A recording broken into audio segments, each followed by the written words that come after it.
Hi everyone, I am Jane from Iona Books. I don't know if I know everybody here on the screen. I hope some of you are back for a second time, or a third, or a fourth, or a fifth. And if it's your first time here, welcome to our evening with Ruth and Chris. I think most of you will know that Ruth is the leader of the Iona Community, and Chris is one of our very beloved authors who has a new book out. And we're here to talk about that tonight. But before that, I just wanted to say thank you to everyone that comes, because as book publishers, there's really nobody more important than our readers.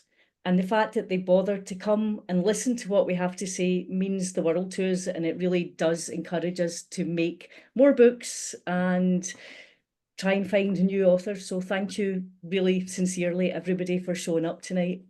Chris has written a lot of books for us over the years and has been writing about spiritual matters and environmentalism for a long time. And I see a lot of both those things have come together in this really beautiful new book, which I will let her and Ruth talk about. But before they get into that, I wonder if anyone's read any of Chris's other books.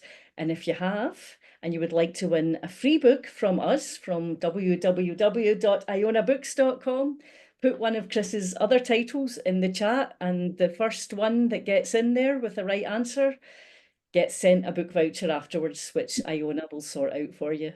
So I'm going to hand you over to Chris and to Ruth, who are going to talk about Through the Gateways of a Garden. And thanks again for coming. Over to Ruth and Chris. Thank you, Jane, and thanks again. Welcome to everybody. It's good to see you. Yeah, I'm Ruth. I live in Cumbria, and I'm a member of the Iona community and also working currently as the leader. And it's a huge privilege and delight to welcome Chris to the screen. Chris, do you want to just introduce yourself for those who may not have actually put a face to a name before? Yeah, say a bit about you. I'm a priest in the Church of England, one of the first women priests, and this has been a tricky year because I've celebrated 40 years in ministry and 30 years as a priest, and the Church of England is still discriminatory. I've got a lovely family. I live now on the southern edge of Cannock Chase, which is really beautiful, 20 miles of woodland that not many people outside Staffordshire know about. And we've made there these gardens on the Christian spiritual journey.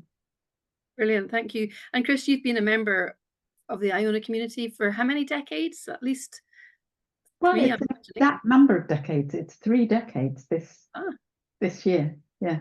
Okay, well, congratulations. It's great to have you as part of the community. And we're here to talk about your new book, Through the Gateways of a Garden. Before we dive into the book, Chris, I wanted just to ask you to tell us a little bit about the journey of the garden, how the gardens came to be. How did the gardens come to be? Tell us a bit about that story. Some of it was that we had more money than we needed to live. And we talked about how we should use it. That's the kind of thing we do in family group. But we'd always had a dream of doing something that meant people could come and have reflection space. And after a very, very difficult family year, when 2 of our children were life-threateningly ill, we were walking in a wood, and we were chatting with our 2 sons who were walking. Our daughter had stayed at home, and I just said, an uncle had died and he'd left me a bit of money, and I said I'd really like to plant trees with this. And it was suddenly, after what had been a kind of hopeless year, hope came among us and life came among us, and it felt like the Holy Spirit was there, and we were saying yes, and we could plant trees in a way that said something about God, and we could have a campsite, and we could have art places where people came and did creative things, you know. And what ended up in the end is we live next door to a campsite, but it's not ours. And thank goodness we didn't run it or have responsibility for it. I'm very pleased about that. And we didn't, in the end, do trees because, we live where there's a lot of trees here, as you can see from the cover of the book. But also I sort of looked at them and I used to think, well, for about 10 years, they're just going to be a stick in pink plastic. How is that going to say anything about God? And we'd also tried to do something with the community forest people and discovered that we weren't allowed to design or choose species. And John just said, well, why don't we do it in the garden? We've got 1/3 of an acre. We could do it in the garden. So that's what we did. Sure. And I mean, we'll come back to the theme of hope, but that's a beautiful story to begin with. And I guess that points to what we're going to call the arc of the book, Chris. We talked about this when we were kind of preparing some of our questions, didn't we? That there's a journey through the book. You talk about 3 routes through the book that reflect not just the journey the journey that you described, the autobiographical journey that you've described, but also the journey to and with the gardens, that the journey of building the gardens, of planting the gardens, and also the journey of our faith reflections on the environment and our care for creation. And you shared with me, and you share it in the book very movingly, about how this arc of the book is also based on the Ignatian journey, and that the gate, or the gates, because significantly the book is titled Through the Gateways with an S of the garden, not just one gateway. So I wonder if you want to say a little bit about the flow or the arc of the book, and how that came. It seemed to come intuitively. Can you say a bit about how that emerged? I've always been, ever since I did the Ignatian exercises myself, I've been very inspired, by the Ignatian way of praying, because I'm very imaginative. So to imaginatively enter a Bible passage was very freeing for me. And one of the things, because I was sort of 10 years virtually a first-year curate in terms of church practice, my colleague said to me after a bit, you need something more, and I think you'd be good at this. And I went off and did a course in spiritual direction, which I only knew on the receiving end, and I absolutely loved it. And I ended up doing 3 different courses, the last one of which was to take people through the Ignatian exercises, which I haven't done very much in a formal way, but I love the trying to work out where someone is in their faith journey in those terms. I've used the pattern of the journey because it's such a good journey, a way of describing the spiritual journey.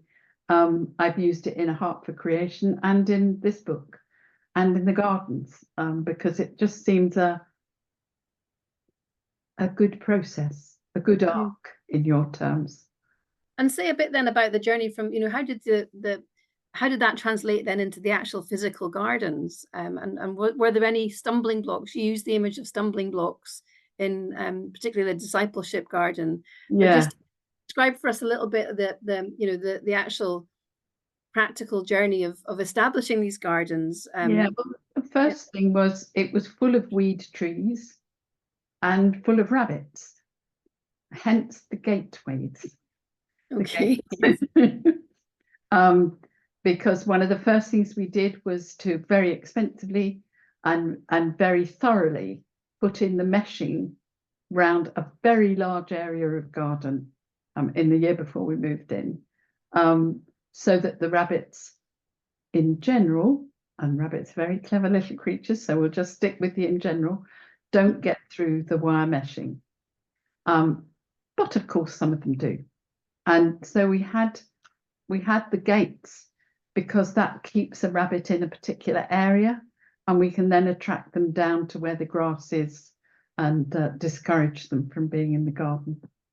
Owls are our friends. They sometimes deal with rabbits for us, but we've just had to be very firm about rabbits, because you don't have a garden if you have rabbits in it.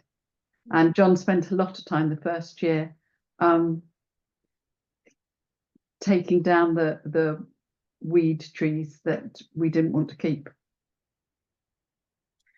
So you were carving out the spaces for these.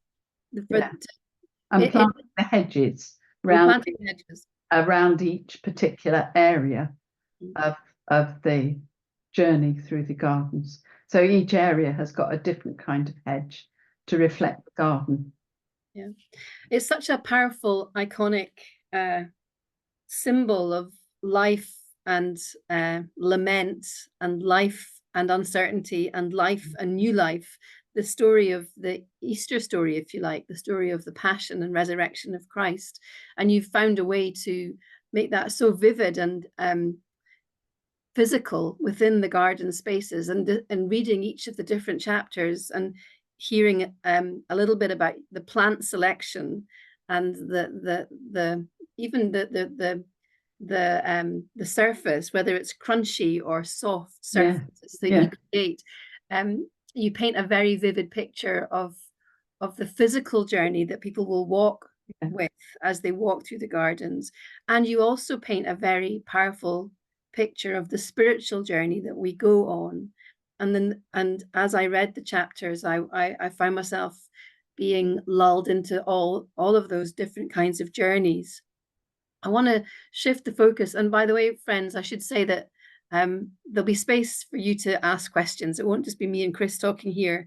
I've got a few more questions, but then at some stage, it'd be great if folks wanted to come and share your own reflections on the book with Chris and bring your questions. But Chris, I wondered if you wanted to say a little bit, because yeah, when we switch on the news feeds today, there's such a lot of desolation in the world, such a lot of fracture. Yeah. And I know that in the Ignatian tradition, there's this balance between desolation and consolation. Yeah.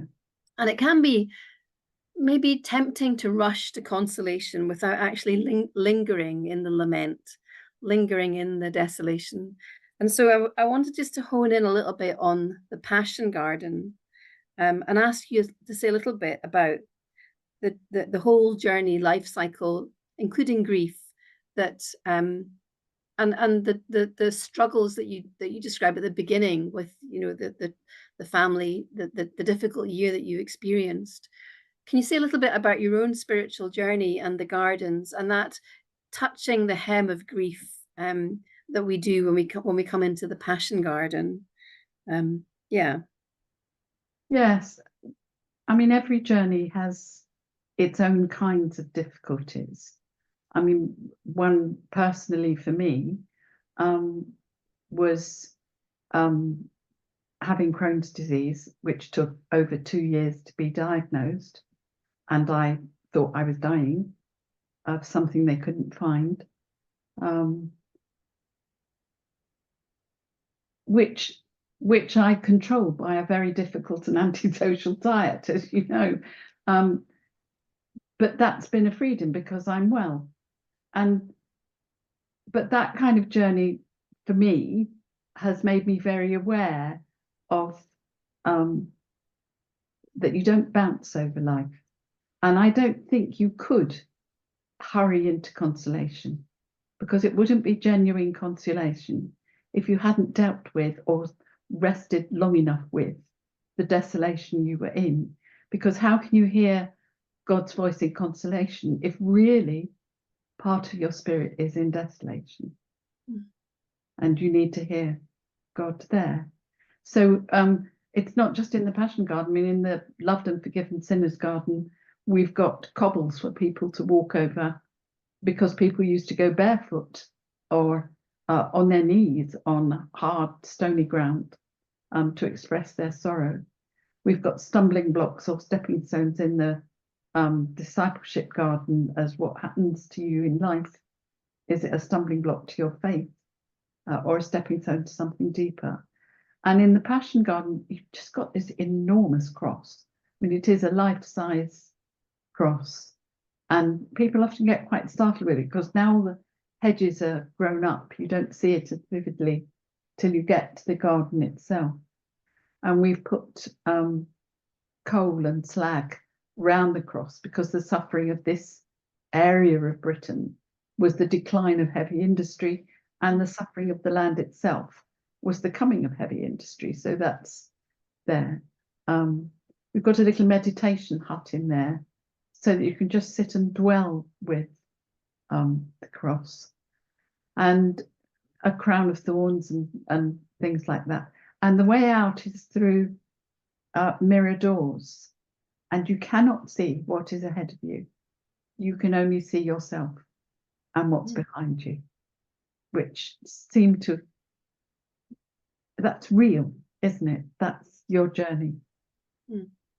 And yet the momentum is taking you forward, but Yeah. what you're seeing and what's in front of you is your own reality. I think, you know, the power of, you also said that you planted red plants and flowers in the Passion Garden. You know, it's such a physical experience. I guess hearing you describe, you know, the people who crawl across the cobbles or who walk up, you know, some of the pilgrimage sites that we have in our lands and our islands. I think Crowpatrick, you're meant to walk up barefoot. There's a very bodily experience, isn't there, that we're describing here? People avoid physical sensations. And visual. I mean, that's what a lot of people have said to us about the gardens. We used to be people of the book, but we're really now people of the television. Okay. And we look at things and we need to see things in picture. And perhaps we always did, but that's certainly what teachers used to say to me when they brought children round. And so maybe for those of us who are very kind of thorough to the word, and having an experience that is mediated through image and through smell and through sight, and through touch is a whole other opportunity. And I think it might make the words more real.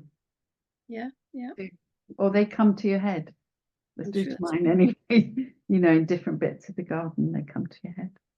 You mentioned, you know, some of the teachers who brought the kids, and I want to come back to some of the people that have come through your gardens. And I know you're going to share some of this, of some of the reflections that people wrote in your book. And so, you know, just to get a flavour of the kinds of people who've been impacted and transformed by the experience. Before that, Chris, I want to just stay with the passion story a little bit. And you know, every one of your chapters, you reflect on the environmental crisis.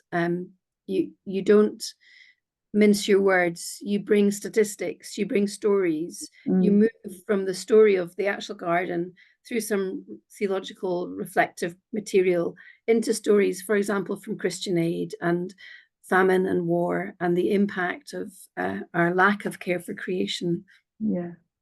To what extent is that whole creation care story part of your ministry in this book? I think I've always, since coming across the idea, seen creation as God's big book and one of the ways God talks to us.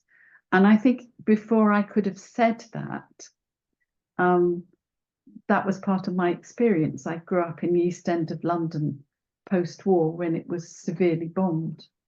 I really feel for people being bombed. The East End wasn't rebuilt until the late 50s. And that was a long time to have the devastation of war just about you as you walked to school, as you went to the shops next door. You know, our only play spaces were bomb sites. And when you get into the countryside, it's just so different and so healing and beautiful. And I think I've always just loved it. Yeah. And that comes through very, very vividly in all that you write. You know, your beautiful poetry, your descriptions of the actual building of the garden, your descriptions of the reflective practice in the gardens. There's a real sense of a woman in love with the land and with earth. So much more there to explore, Chris. I want to pause and invite you to share some quotes from the book, some maybe a story or two. And just a reminder, folks, that if you do want to ask Chris a question or share your own reflections, or share a bit about which part of the book really spoke to you, if you have read it, please do. We'll come to you next. You can put your questions in the chat, or you can just indicate, and we'll spotlight you and bring you to the front of the stage, so to speak. But let's just give Chris a moment to share some of the words from your book. So I'm reading you here just a few. We don't know what happens to people when they go around the gardens unless we happen to be in conversation with them, which is quite rare. But we do have in the Hermitage a visitor's book, and they leave lots of comments there. So one woman wrote, "My heart has been opened again to feel the love I once thought was lost in my life. Walking in the Galilee section of the garden brought me back to spending time with my dad as a child hunting for newts. I hope the sanctuary takes me on the journey as fulfilling as this short time in the Hermitage." And somebody else wrote, "Here I found what lies behind the rabbit-proof gate. True resurrection, a genuine life-affirming and life-changing experience. Thank you for sharing God's goodness in such a lovely way." And I like those more than any others. And I could just read you a bit from the Resurrection Garden, perhaps. Please, yeah. So resurrection can also be seen in our relationship to the earth that sustains us. We now know of considerable environmental change and the damage that is happening in many places and to many species. The struggle to alter the ways of doing things, to stop damaging practices, and to find ways to live that care for the environment are all part of the desire to live in right relationship. And that is being on the side of resurrection. So look for and notice where this resurrection energy is in your life and in the lives of those around you. It's worth praying and working for. Our culture in the West is so quick to tell the awful and to point out all that is wrong, and there is plenty to tell. Therefore, the need for people to notice and work with welcome and welcome the transforming energy of Easter, and to point to that is all the greater. Tell the good news that Easter is real and can be experienced now in many aspects of our lives. So I wrote this poem. After the awesome moment, the joy and gladness, the discussions and trying to make sense of resurrection and the invitation, then comes the living of it each day, each year, to notice you, living God, in all that is about me, to add my might to your almighty. Welcome, Holy Spirit, her wisdom, her presence, the secret mystery that nudges me along, blind alone, with you is vision. I love that phrase, add my might to your almighty. I love that phrase. You can see it better when it's written down, but it was one of those things that I was just writing and it just popped out. Great. It's a great little meme that will sit with me. I just want to focus before we do turn our attention to the others. I want to just thank you for those resurrection words, which bring us up again after the dip of the passion, if you like, of the grief. You said, Chris, when we were having a conversation earlier last week, you said that in relation to the resurrection garden, you said it can be difficult to be open to transformation, that there can be a resistance sometimes in individuals and society to be open to the possibility of transformation. And yet it's that story, the story of the resurrection, that gives the Christian faith, our faith, a uniqueness. It's the story of the incarnation writ large, that this the body of this man born and brought up and lived and then crucified and died and then resurrected. The transformation in that story is very vivid and mysterious and awesome and incredible all at the same time. you also said that the resurrection garden was a very difficult garden to construct, that there was Yeah. something kind of almost metaphorical in it. I want to say a little bit about the struggles of resurrection that you came across.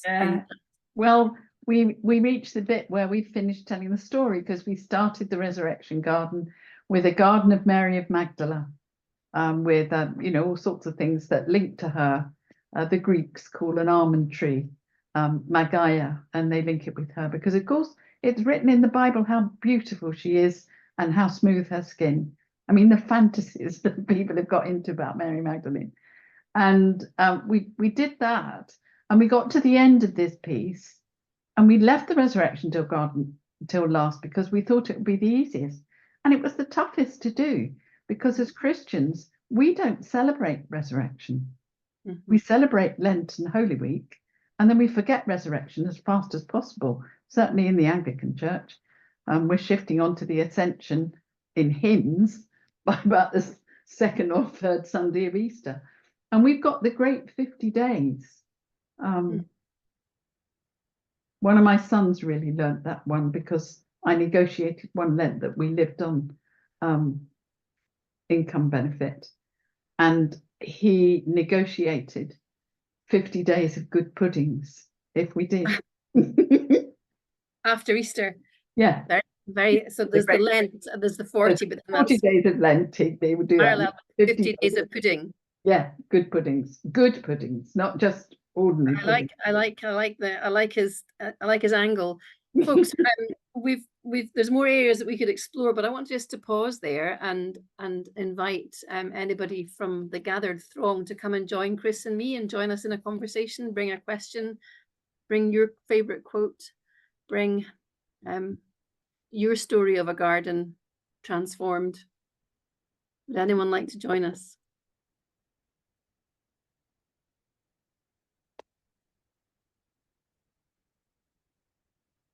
Oh, here we are. Hello, it's Ruth. It's Ruth. Yeah, can you hear me? Thanks, yes, indeed, Ruth. I just wanted to say thanks to Chris. I was working it out this afternoon. It's 20 years since I was in that garden, and I've not been back since. And it was really nice to look at the book and you know, revisit it through the book. I just want to thank Chris and John for sticking at it. It's great. Can you describe, Ruth, for those of us who've not been to the garden, what was it like as a visitor to walk around that space? Can you remember? Well, I wasn't a visitor in a sense, because Chris and I were there because we were working on a book. So I didn't have that much chance to wander, but I remember John sort of taking me around and explaining bits of it to me. The thing I remember is the slag around the cross. I suppose because part of me is South Wales, and you know, thinking of Port Talbot at the moment and things like that, and it is part of the industry that's gone. So yeah. Sure. Yeah, brilliant. Thank you. Yes. What book were you writing, just out of interest, when you were there? What was the Eggs and Ashes, was it? Yeah, it must have been. The Easter book. It's nice to imagine you doing that together around while you were in that garden space. That's one of my favorite books of yours, Ruth. Thank you for that. Yeah, wonderful. Ruth taught me about what things you need to do in books, so I'm very grateful to her. Well, there's another bit of a story that we could explore a little bit, the journey of writing. Ruth, stay with us if you're okay to do that. And you know but Chris, the question is for you and also for Ruth. Tell us a bit about the actual journey to writing. How easy was that? How much of a challenge was that? Incredibly difficult. It took me a long time to do it. I wanted to do it. I was yearning to do it. I particularly wanted to write it because I know we can't stay here much longer. We're getting older and we can't look after it. But I also wanted to reach people who would never manage to get to the gardens with the ideas of the gardens and the images of it. And you can look at it on the web as well and see bits there. But it's like, it's almost like birthing something. It's like pulling something out of your guts at quite a deep level, and you wrestle with it and struggle with it and come look back. At it, put it down and come back to it. Yeah. The only reason the book got written in the end was because my sons got hold of the fact that I wasn't writing it. And the younger son, every time he saw me, would just ask me how I was doing it. And when I gave him reasons I wasn't writing it, he would, in his logical way, demolish every reason and tell me what to do. And then my older son, he heard one of those conversations, and he looked at me with a grin and he said, I know what I'll do. I'll send you a text, and you can set up an automatic text to arrive on someone every day at a certain time. Every day at 2 o'clock, I got a text from Gary saying, are you writing? And, you know, that was irritating enough that I did actually sit down. It made the difference. Yeah. Ruth, what about you? What are your top tips for budding writers? Do you ever get stuck when you're writing? It seems just to flow so easily from your pen. No, I get stuck the same as anybody else gets stuck. For me, I just let it. I might go away from it for a day. I'll think about it and let it wander around my brain, as it were, and then come back to it. But yeah, I think everybody gets stuck at some point. And I edit as much as I write, and I enjoy doing that as well. So yeah. I sometimes have arguments with Chris if she doesn't like my editing. Healthy arguments. I certainly find that if I'm writing anything, whether it's prose or poetry or prayer, if I write something and then go and I have a kind of strong walk when I'm really, or anything physical, it kind of almost riddles it down in my head or in my heart. The words almost kind of settle, almost physically, and suddenly a new image will pop up that's a helpful one. But yeah, it seems to, when you see the finished product as we've got in front of us, the book, and I have to say I don't have the physical book in front of me, I've got it online. Maybe before we close, somebody can show us the physical copy. It seems so seamless and beautiful, but there are hours and hours of writing and rewriting and then editing and negotiating with the team. Yeah. And just thinking and sort of living through it, and where do I want this to go, and what's the honest, you know, because it makes me think about my journey as well. Yeah, thank you. Great, thank you, Ruth. Would anyone else like to join us up on the stage and bring a question or a comment? I'm just going to quickly I just want to quickly say thank you to your sons, Chris. I think I might have to hire them on a freelance basis to be the rest of the people with manuscripts we're waiting for. Now Gary's got a new side gig. I think that's a very good idea. Yeah, that little text prompt every day. Chris, one of the questions I had, and it's kind of probably my last question to you, is, you know, you just mentioned, you know, one of the prompts to write the book was because you're not going to live there forever, and you might want to shift. I have a very vivid memory of a poster in our home when I was growing up of a weed growing, a beautiful weed growing, and it's the caption was growth is the only evidence of life. And the picture that you paint in the book is of such a vibrant garden, with not just with the planting and the trees and the shrubs and the hedges and the flowers and all the different symbolism, but a vibrant story that you've planted in that space. Presumably it's a natural creative space. It may not stay the same forever. It may in 10 years, 20 years be quite different. How does it feel to you to be able to move away from your garden? Part of me would really like to move a very long way away. Yeah. So that I can't ever go back and see it. Because yes, somebody else coming here, if they do keep the gardens and we don't have to dismantle all the Christian bits, as it were, they may well want to take it in a slightly different direction. But I am okay with that, but it's not happened yet, so we'll see. But I sometimes think, well, you know, things have their time, don't they? So you're not on a mission to find somebody who would take it on and keep it exactly as you have set it up.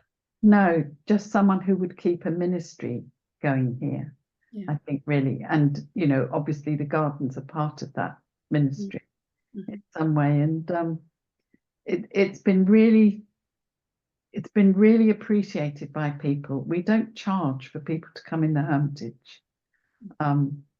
They have to pay for their electricity, but anything else they give is up to them. And some people are very generous because they can be, and some people can't be.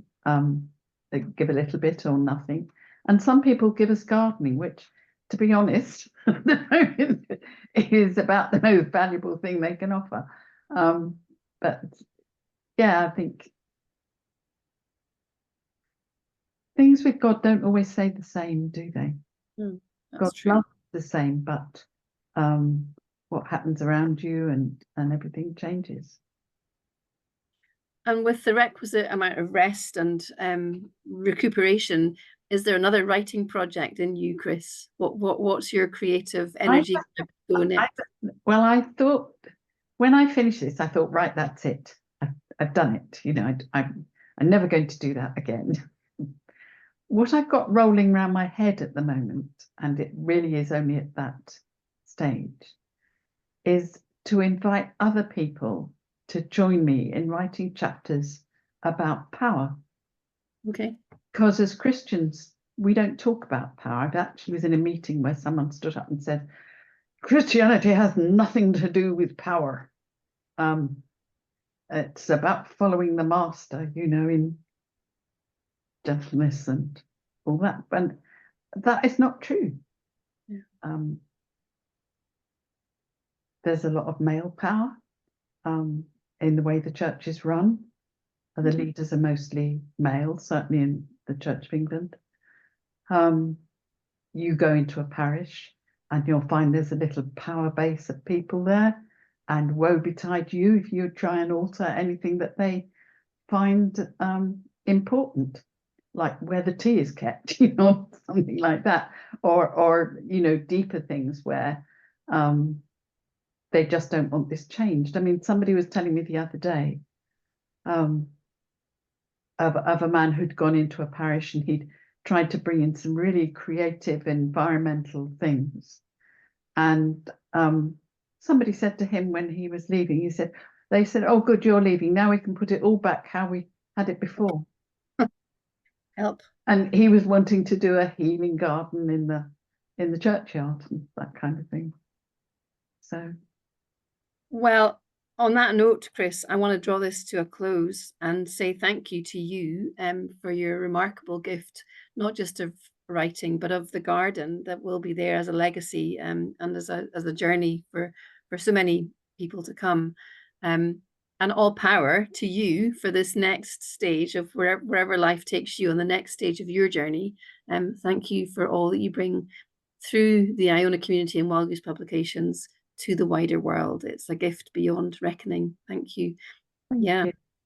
Back to you, Jane. Thank you for chatting. Thank you, Ruth. That was great. Thank both of you. I certainly hope in my lifetime I get to come to the garden one day. I don't know if anyone here has been outside of Ruth, the other Ruth. And now I'm already excited about the book about power. So I'll have a word with Gary. I'll maybe make it later that I get your text messages. Listen, I'm on it. I don't even know where it would go. You're so going to regret you said that out loud. Yes, I am. Do that. But thank you everybody for coming, because as I said, it means the world to us that people read our books, because we're really proud of what we publish, and we're really proud of this book, all of our books, but this is a really beautiful book. And if you've read it and you are not already thinking, how am I going to get to that garden and sit in that space? I don't know what's wrong with you, because that's immediately the feeling I had of like, it's a place you have to experience. Like, I've looked at it online, but I really do want to experience the actual physicality of it. So one day. But anyway, thank you again, everybody, for coming. Thanks for supporting our books. There's a link in the chat where you can buy this book if you haven't already got a copy. And there we go. It's beautiful. Very beautiful. Well done, all the Wild Goose pubs, for the amazing work. Yeah, that you do. I thought the cover they did was That's great. fabulous. Yeah, fantastic cover. Thanks, All right. Jane. And join us again for our next author event in a couple of weeks. We have one on the 21st of October with Andrew Simon talking about St. Columba and his stories. So I hope you all join us for that one too. Okay. Thanks again, everyone. Thank you. Bye. Bye-bye. Bye.